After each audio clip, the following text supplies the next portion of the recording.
Je m'appelle Denis Di Carlo, je suis régisseur son, spécialisé retour, ear monitor. Voilà, je suis sorti du Grim en 2004 et j'ai 42 ans.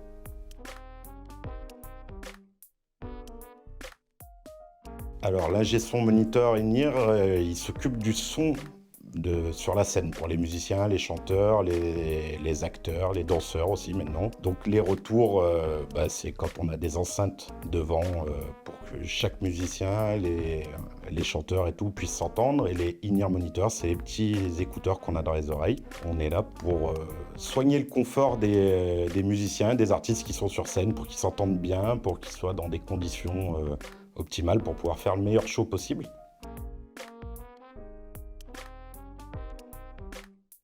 Je suis un musicien frustré, donc en fait d'être au retour et tout, ça permettait d'avoir un accès direct aux musiciens et pas seulement pour le public. Donc c'est un autre abord du son où on doit vraiment imaginer ce que chaque musicien voudrait entendre pour que quand il arrive, il soit tout de suite à l'aise. Et voilà ce qui m'a amené à faire plus du retour plutôt que de la face, c'est vraiment le contact avec les musiciens. Directement en fait, plutôt que d'être dans le public où on mixe pour le public. Batterie, mais mal.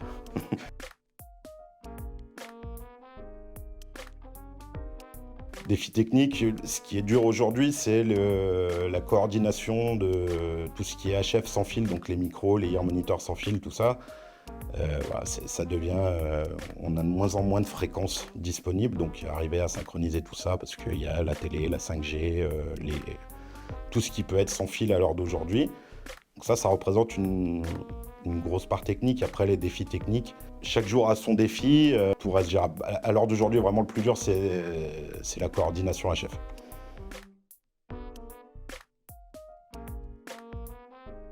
C'est un aboutissement et une fierté, parce que c'est-à-dire qu'il y a un petit gars perdu entre Saint-Étienne et Lyon, qui était voilà, un gars lambda, se retrouve sur des trucs qui tournent à grande envergure, qui font des grandes salles, et qui côtoient des artistes qui ont eu un nom et qui ont toujours un nom. C'est un aboutissement, une fierté en fait. Je veux pas dire réussite parce que c'est pas le bon mot, mais voilà, aboutissement.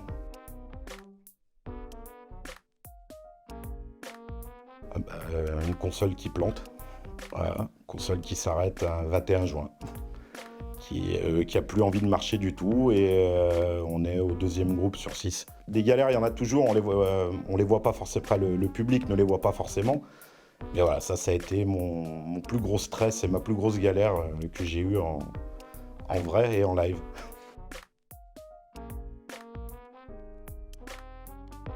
Alors moi, cas particulier, mon père faisait du son avant. Ma mère était speakerine, donc je suis tombé dedans quand j'étais petit, on va dire. Voilà, j'ai toujours traîné dedans, donc quand il a fallu choisir un métier, je me suis dirigé naturellement vers ça. Au départ, je voulais être musicien, mais pas assez de talent. Donc je me suis rabattu vers la technique, et voilà, je suis super content, et voilà comment comment je suis arrivé dans ce métier. Ouais, carrément, bien sûr, ouais.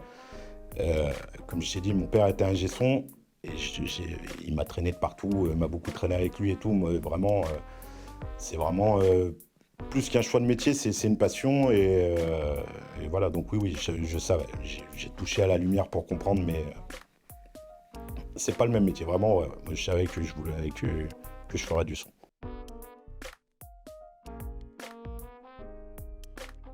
Ah, il a fait 2-3 trucs sympas. Bah alors déjà, il y avait quand même vachement moins de boîtes de presta avant et tout.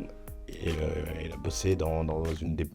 À l'époque, il y avait une très grosse boîte en France qui s'appelait Régicène. Yes. Donc voilà, il a accompagné des artistes. Quand lui, il a arrêté, j'ai récupéré ces artistes comme des anciens, comme Marcel Amont, des choses comme ça. Et voilà, après, pareil, il était à son compte, donc il avait sa boîte. Donc j'ai un peu pris la continuité, mais lui, il s'est arrêté entre-temps. Mais ouais, voilà, on est des passionnés, vraiment. On est des passionnés de ce métier, de cette technologie. C'est pas un métier, si tu veux, tu travailles pas au bureau, tu sais quand tu commences, tu sais jamais quand tu finis, quoi. En fait, Donc ouais, il faut la passion, comme plein d'autres métiers. Il y a plein d'autres métiers où il faut être passionné. On le voit quand on voit des stagiaires et tout ça, tu le vois chez le comportement du gars s'il va perdurer ou pas. Parce que s'il n'a pas envie, ça se voit le matin quand on ouvre les portes du camion, ça se voit. On sait que ça va pas aller loin avec lui, parce que ses réactions, comment il se comporte et tout, tu vois que c'est pas son métier. Il est pas venu là par passion, il pensait voir quelque chose qui est pas forcément vrai tous les jours, quoi, en fait. Alors ça s'est fait, ça a été en 2003. Donc oui, il y avait d'autres écoles, mais pas forcément aussi près géographiquement. Grimm a toujours eu une bonne aura, en fait, dans ce milieu. Et donc voilà, je me suis dirigé vers Grimm parce que c'était quelques gares SNCF de chez moi, que c'était une bonne école, que je m'étais renseigné un peu autour de moi, les autres gars quelle formation avaient faite. Et voilà, je me suis dirigé naturellement vers le Grimm. Ouais, il n'y avait pas d'autre chose, il n'y en avait pas autant que maintenant de formation. Moi, j'ai adoré les cours avec Jean-Louis Berthet, parce qu'on est des grands bavards tous les deux. Et, euh, et voilà, ce gars, au travers de ses anecdotes, il nous faisait vivre des trucs. Enfin, moi, j'ai appris beaucoup de choses au travers de ses anecdotes. Donc, j'ai vraiment aimé voilà, cette partie-là. J'aimais beaucoup les TP, quand on faisait les TP son et tout. J'étais dans mon élément, donc on va dire que j'ai tout aimé. Il y a des trucs qui étaient un peu moins passionnants pour moi. La colorimétrie, tout ça, ça m'intéressait pas terriblement, mais ça restait quand même intéressant. Mais voilà, mention spéciale à Jean-Louis.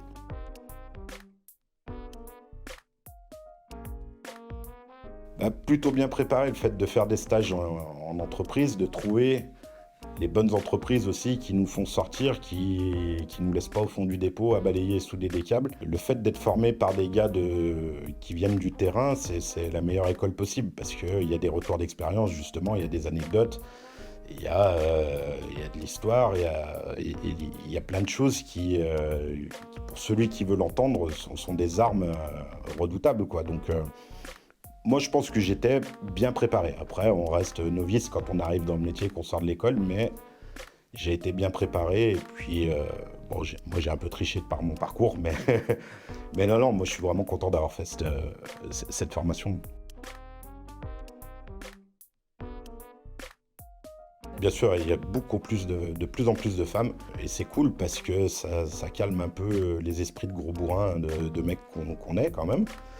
Et oui, oui, bien sûr qu'il y a des femmes qui gèrent des gros projets, il y a des femmes derrière les consoles qui bossent super bien. Il y a pas, on peut pas dire les femmes sont moins bonnes ou meilleures que les hommes. Voilà, je pense que c'est même d'autant plus dur pour les femmes s'il faut qu'on est dans un milieu très masculin. Et pour qu'elles s'imposent, il faut vraiment qu'elles arrivent, que ce soit des monstres de rigueur, de précision et tout, et ça fait du bien. C'est cool d'avoir des femmes dans les équipes, vraiment, moi j'aime beaucoup parce que ça amène une autre mentalité de travail.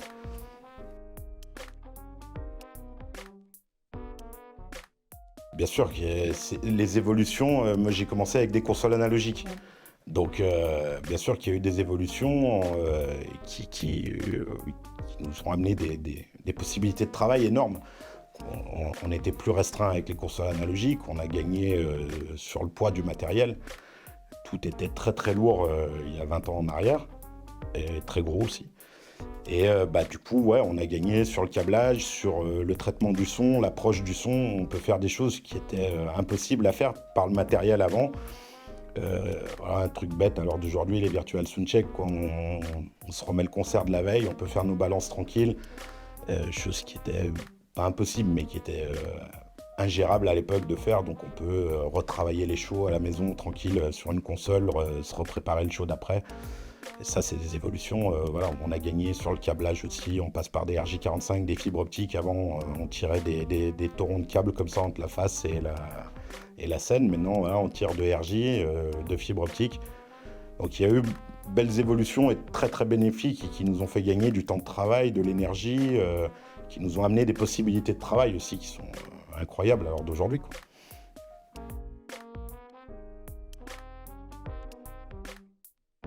Alors, le meilleur, je sais pas, j'en ai plein, mais c'est quand tu te retrouves faire le son pour un artiste que t'aimes. Moi, je suis un grand fan de Joe Star, d'NTM. Et je me suis retrouvé sur un festival à faire le son pour lui. C'était. Ouais, t'es à deux doigts de te dire, bon, bah, on peut mourir tranquille, quoi. Non, voilà, ça, c'est des beaux souvenirs. Après, il y en a mille quand tu arrives. Voilà, tu fais l'Olympia pour la première fois, ça reste un super souvenir. Tu vas à Bercy la première fois. Moi, pour moi, c'est voilà, vraiment d'avoir fait le son pour des artistes que j'aime, que j'apprécie musicalement, pour le personnage aussi. C'est vraiment des beaux souvenirs, ça.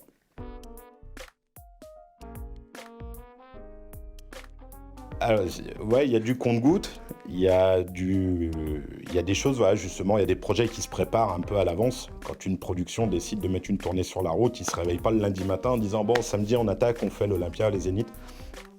Donc il y a quand même de la com à faire, voilà, tout ça, des répétitions et tout. Donc c'est des projets qu'on arrive à voir aujourd'hui pour 2027, ou des fois un peu plus court, 6 mois. Et après, bah, t'as des projets, on t'appelle 10 jours avant en mode t'es dispo, tu fais, ouais, ça dépend, bah, ouais, faudrait être samedi à Nice, ouais, mais vendredi je suis à Quimper. On va se débrouiller. D'accord. Donc voilà, ça se gère un peu au compte-gouttes. On arrive à avoir de la vision, mais ouais, il y a des périodes, l'été, tu sais que faut pas prévoir grand-chose et il faut bien marquer tes vacances dans ton planning, dire que là, faut pas prendre de boulot parce que la conjoncture elle a beaucoup changé. Par exemple, pour rebondir à la question de quand j'ai commencé, on bosse, et ça depuis le Covid, on bosse de plus en plus dans l'urgence en fait. Avant, on arrivait quand même à avoir à savoir 3 4 mois à l'avance ce qu'on faisait. Maintenant, c'est dur, hein. Même avec des artistes et tout, il y a des dates qui tombent maintenant pour le mois de juillet. Ça a vachement changé. On a raccourci les délais sur plein de choses, quoi. Mais c'est le mode de vie en général qui a changé, et on a bien suivi ce mode de vie. On bosse beaucoup plus dans l'urgence qu'avant.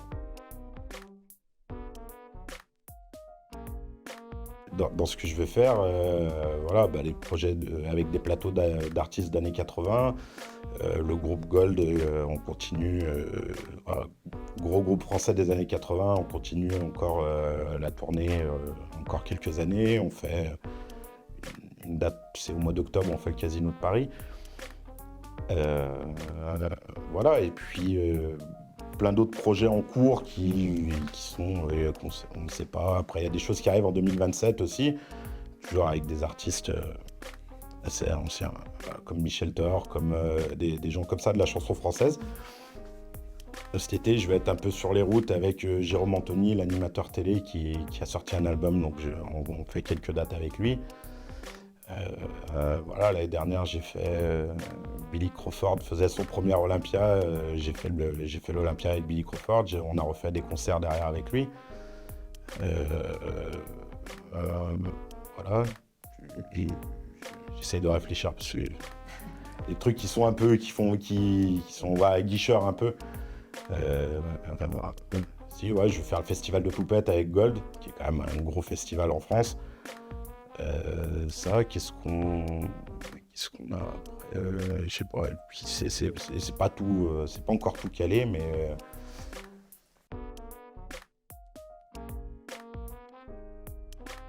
et ben, j'ai envie de dire que toutes les réponses sont bonnes.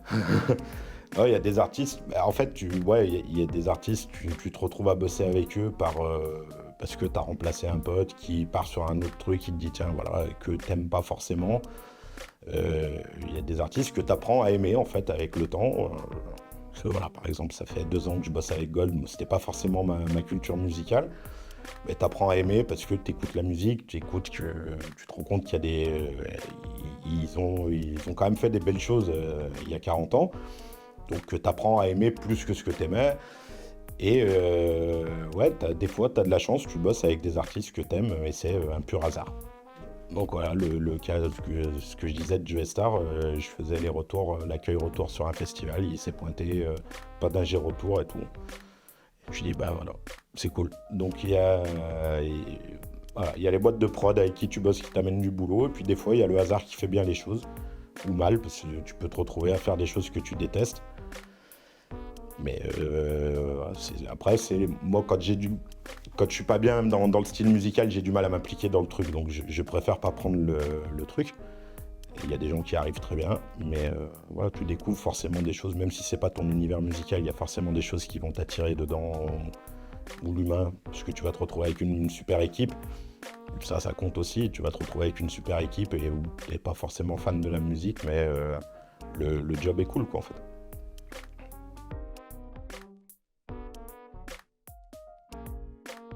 Non, moins.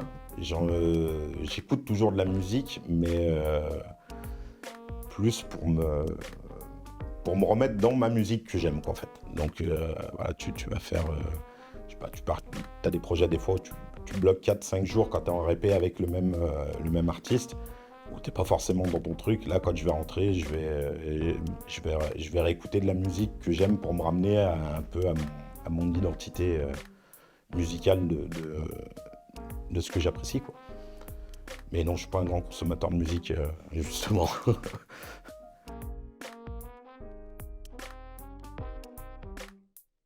Un, je sais pas, plusieurs, c'est déjà de tout le temps regarder quand on voit des... Moi, c'est ce que j'ai fait au début. Voilà. J'ai beaucoup regardé les mecs quand je faisais de l'accueil et tout, comment ils bossaient, comment ils mixaient, de parler avec ceux qui ont envie de parler, parce que c'est pas tout le monde, d'échanger avec des gens qui ont de l'expérience, pour se créer des outils qu'on n'a pas forcément tout de suite.